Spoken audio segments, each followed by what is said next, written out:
Heard of the Fryhead Brigade? Your kind served them. Non-humans. So I recently started playing through The Witcher 3 again, and because my last playthrough was far too easy for my liking, I chose to play on Blood and Broken Bones, but I now realize that I really should have just picked Death March. But I want the achievement, so there's no turning back now. One of my reasons for replaying was because I really wanted to force myself to become immersed within the world, as I often find myself ignoring many of the side quests, or at least the story aspect, just keen to get to the main story and the combat. Because of this, I decided to set up some rules for myself for maximum immersion.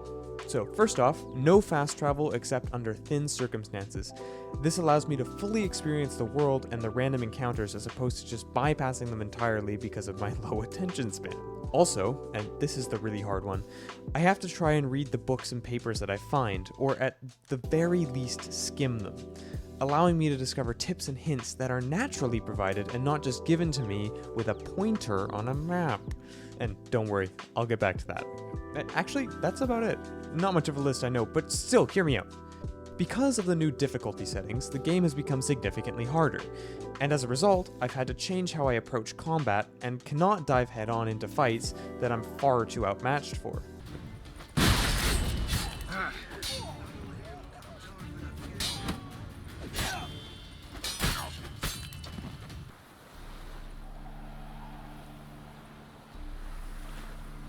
And on top of that, money is now a problem. I mean, I can't sell things for what they're valued at most of the time, such as swords and the spoils of war that I collect. And everything is incredibly expensive, such that one sword could drain half my budget, which is how it should be. I mean, a good sword should be hard to come by, right? Because of this, I'm being forced to explore the world and do Witcher contracts, the topic of this video, if I want to be able to afford better gear. And I'm also having to brew potions now and study the bestiary, learning about all the different monsters I'm fighting and what their weaknesses are. Contrasted with my earlier playthroughs where money was no issue, I could just sell all my loot and often didn't need to spend anything. I didn't even touch alchemy. I mean, I thought it was boring and essentially useless. I did, however, carry over some bias from my experiences with other games' alchemy systems.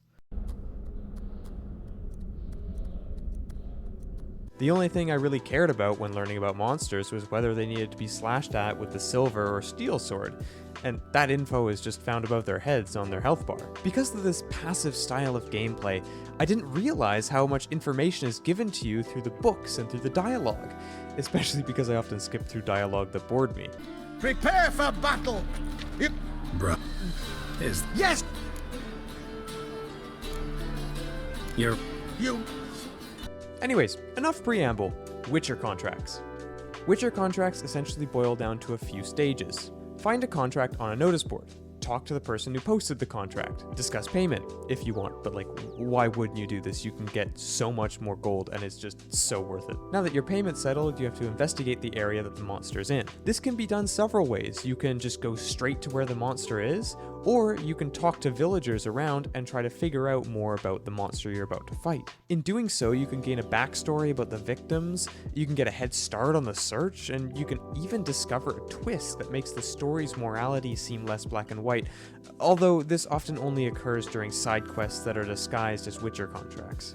Now that you know more about the beast you're about to fight, you have to hunt it down. This is the worst part. Pretty much all you do is you hold down right click or whatever it is on controller, and you open your Witcher senses, and you just follow some tracks that take you to where the monster is hiding, whether that's a lair or a crime scene of some sort. I'll return to why this bothers me so much in a little bit. Now that you've found where the monster is hiding, you kill it, and it's up to you how you do it.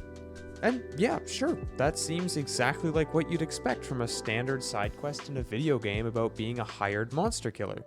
But that's not really what I want to talk about. See, the part that fascinates me is what you're sort of made to do when playing on a higher difficulty. I say sort of, because while you technically could just hack and slash your way through the game on Death March, it would be really unnecessarily hard and honestly just boring. No, for me, at least, it's the difficulty that actually inspires me to think like a Witcher. What I mean by that is, I actually make an effort to learn about my enemy. Take this contract, for example. I figured out pretty quickly that the monster in question was a wraith. This, as well as the bestiary, informed me of how I should approach this upcoming fight. Firstly, I was able to use my wraith oil. This would allow for significantly more damage dealt per hit. Secondly, I realized I was going to have to use the Yrden spell frequently, as that was going to be the only way I could hit the Wraith for any significant damage, even with the oil. The use of Yrden also has its own caveat, that being that I was not going to be able to use Quen, the shield spell, as frequently. This would mean that I could not afford to take as many hits. Finally, I realized that I was going to have to fight the Wraith at night, meaning that I may want to have some cat potions, they're essentially night vision, on me. Although I stopped using it after a while because it only made the game look worse, and for some reason fantasy devs decided that the nighttime should look like daytime, just a little bit darker. The cat potion worked a little better when I was fighting this foglet in a cave, but still. These fights also have some of the Souls-esque mechanics where you memorize the attack patterns of your opponents and learn through trial and error how to counteract them, as well as their different stages and special moves, such as this Wraith's tendency to become 3 separate versions of themselves and heal their original self if you get too close to them. And that part is really cool too. I do enjoy having to think about how to approach my targets, whether I should strafe or dodge, light or heavy attack. The one thing it doesn't have is the time needed to heal, like in a Souls game. Okay, now that I've talked about all the things that I like, I feel like I have to talk about my issue with this game, and actually a fair amount of RPGs as a whole. Stop pointing me to shit! I don't need a beacon on my minimap that tells me exactly where I need to go all of the time. You've probably heard this criticism before, but I think The Witcher highlights why, even on the harder difficulties, having every location you need to go to or every area you need to search slapped right across your eyeballs is just lazy game design. Take the Witcher senses. You use them as the primary method of spotting tracks and finding clues that, in this scenario, lead you to the monster that you've been tasked to hunt. I often just find myself holding down right click and staring at the minimap while I follow all the little magnifying glasses, and that's not fun at all. In a game that's supposed to put you in the shoes of a Witcher. You know, you'd think that there would be a lot more of an effort to make the player feel like they're actually a Witcher.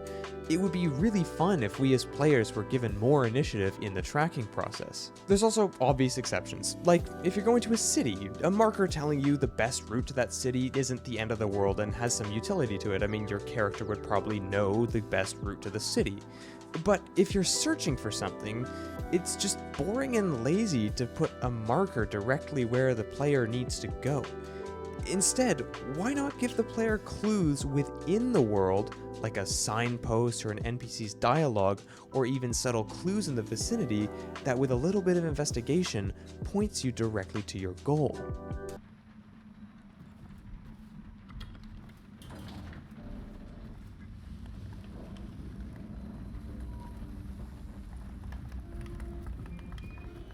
But at the end of the day, this is one of my all-time favorite games. I love its characters, storyline, combat, graphics, and all the other features that make it the masterpiece that it is. And if you prefer the quest marker approach, I don't think you have anything to fear. Games like these will be around for long into the foreseeable future. And with that, I hope you're doing well, and I hope you enjoyed the video, and I'll hopefully see you in the next one.